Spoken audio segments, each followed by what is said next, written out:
Now we're going to talk about equilibrium. When you have a lot of forces, which happens in statics, in engineering, when you're building bridges, buildings, all kinds of things, you've got to be in a state of equilibrium. Right?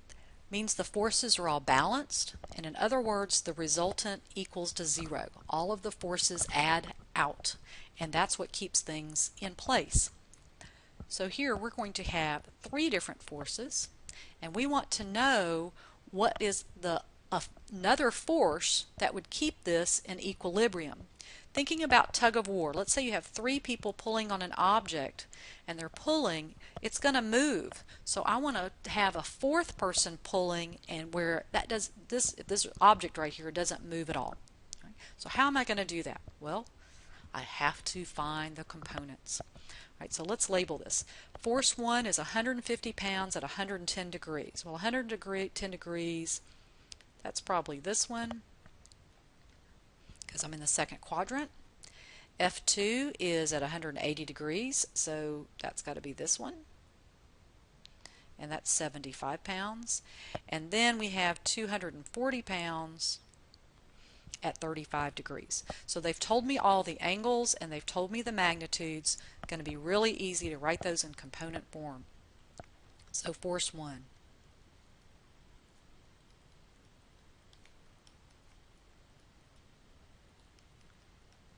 Force 2.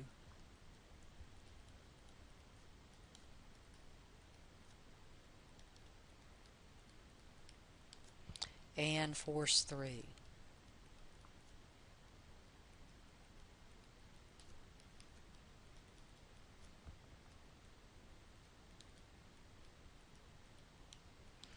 I need to add those together, and then the force that I need to offset it would be equal but opposite. Right, so how do I add those together? I add their components. So again, I'm going to go to the calculator, punch those in so I can get some decimals to add.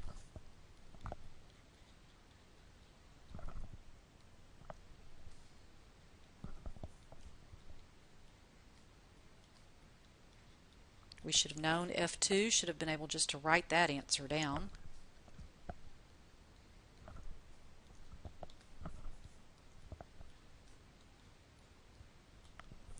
All of those, look, the signs are correct, the negatives and the positives, right? So I need to add F1 plus F2 plus F3, meaning I'm going to, again, add the I parts, add the J parts.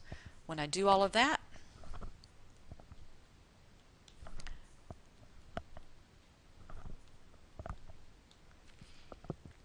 that is all those forces added together. So what would be another force that would offset that to keep it in equilibrium? So all these forces combined are going to be pulling somewhere in the first quadrant because it's positive and positive. So I need to have an equal but opposite force. So let's see, my static equilibrium force would be, I don't know how to, let's call that E for equilibrium force, would be equal but opposite, right? It would be pulling in the opposite direction. But I want to know the direction and magnitude of that force, all right? So I want the magnitude of that.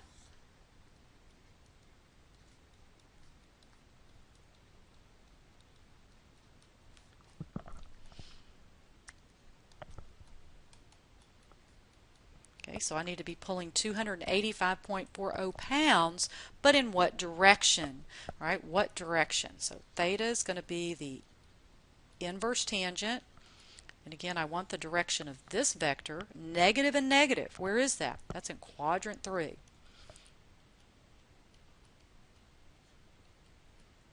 But when I punch that into my calculator, it doesn't give it to me in quadrant 3 because it says positive over positive. That's quadrant 1. That's what this vector is.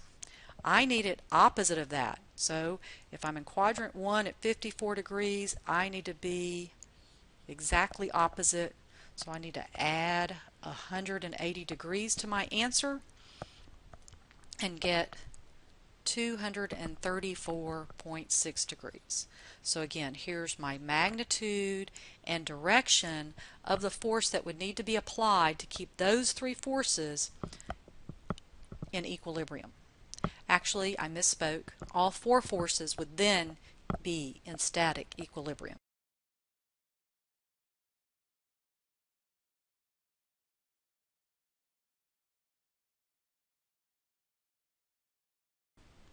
So that last problem might not have made sense to you as far as things being in static equilibrium, but maybe this one is.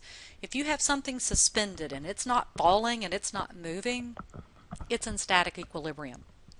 So we have a weight of 800 pounds, it's suspended from two cables, and I want to know what are the tensions in those two cables.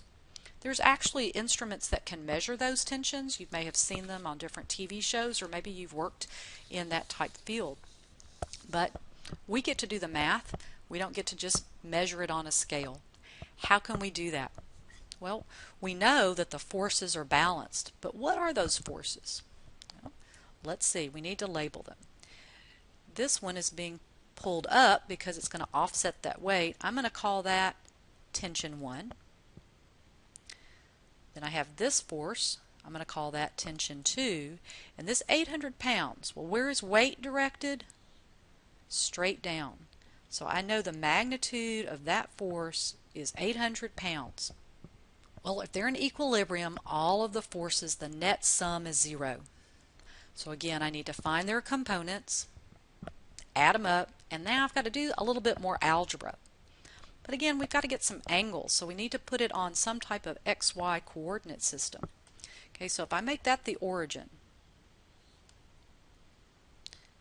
that's my x-axis. Alright, so I need to measure the angles from the positive x-axis. Well, hopefully you remember from geometry, if you have two parallel lines cut by a transversal, the alternate interior angles are equal. Wow, do you remember that? Okay, so that means this is 50 degrees. It means this is 35 degrees. Now, I need to be careful here. I can use 35 degrees, but that's really a reference angle, which I like using. But we could also say, let's measure it from here, right? And that would be 180 minus 35. So what's that going to be? 145 degrees. And then what's the angle for the weight? Again, all the way around would be 270 degrees.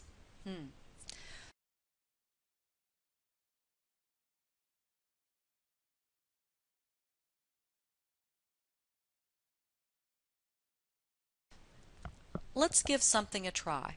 Let's try using those reference angles and what happens. I don't really want to confuse you. You can go back to the 145, but how could we use the 35 degrees?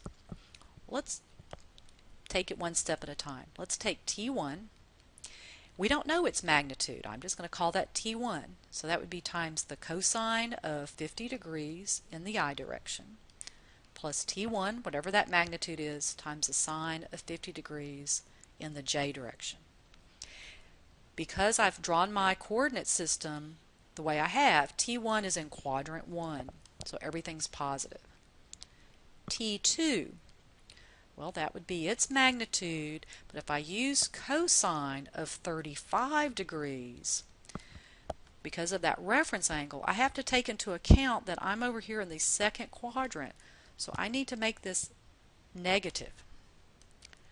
Again, not to confuse the issue, if you use the 145 degrees, that's going to kick that negative in there. Okay. And then the other part of T2 is up, so I know it's positive. So T2 times the sine of 35 degrees in the J direction. And then I have my weight.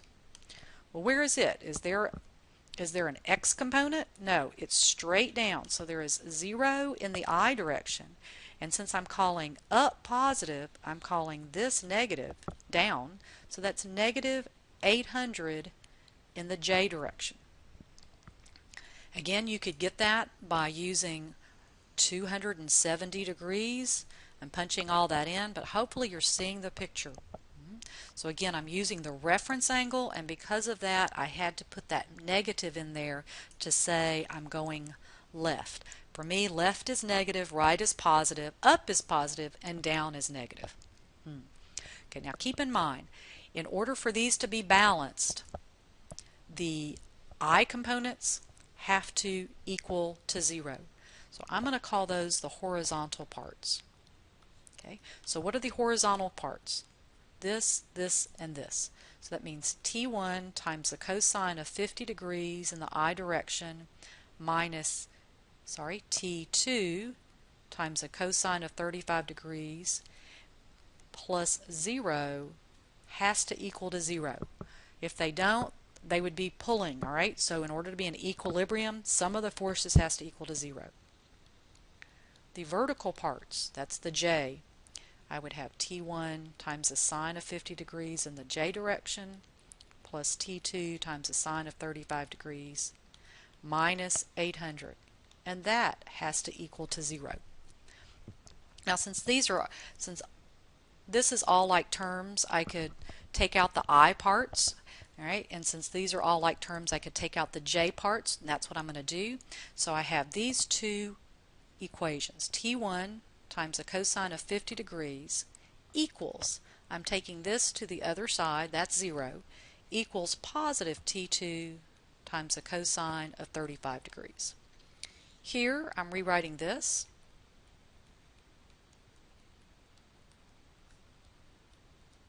And I'm bringing this to the other side, and it becomes positive.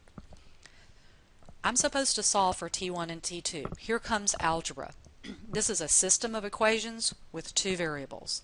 You can use the substitution method, you can use the elimination method, however you choose to see fit.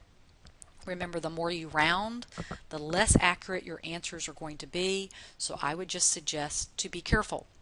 Right? So I'm going to do it kind of probably strangely in that I'm going to use the elimination method. So I'm going to take this and multiply it out on the calculator. So what is the sine of 50 degrees? It's about 0.77. The sine of 35 degrees is about 0.57. And of course I have equals 800. Let's see, so here I have T1. The cosine is about 0.64. The cosine of 50 degrees is 0.64. And you know what? Okay, so equals, let's see, the cosine of 35 degrees is about 0.82. So for you that want to use the substitution method, you could solve here for T1 or T2 and plug it in over here, or we could use the elimination method. I'm going to do that. I'm going to kind of line those up. You know what? I'm going to go back to putting this back over there. Sorry about that. Okay. So how would I eliminate the variable? I can multiply this equation times 0.82, multiply this equation times 0.57, and that's going to eliminate T2. Don't forget to multiply this side times 0.82. I almost didn't.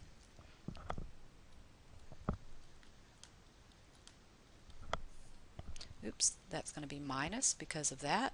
That's minus 0.4674 T2, and then 0 times anything is 0. So I'm going to add those two equations together. That's eliminated. Adding these together, I get 0.9962 equals 656. Divide both sides by 0.9962 and solve for T1.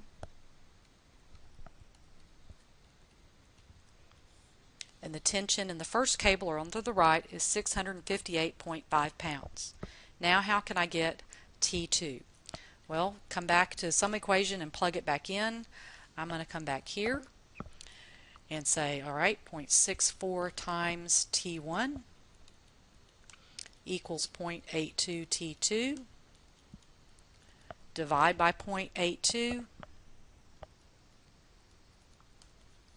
And the tension in the second cable is 514 pounds. I know that's some ooky algebra, but the concepts are back here.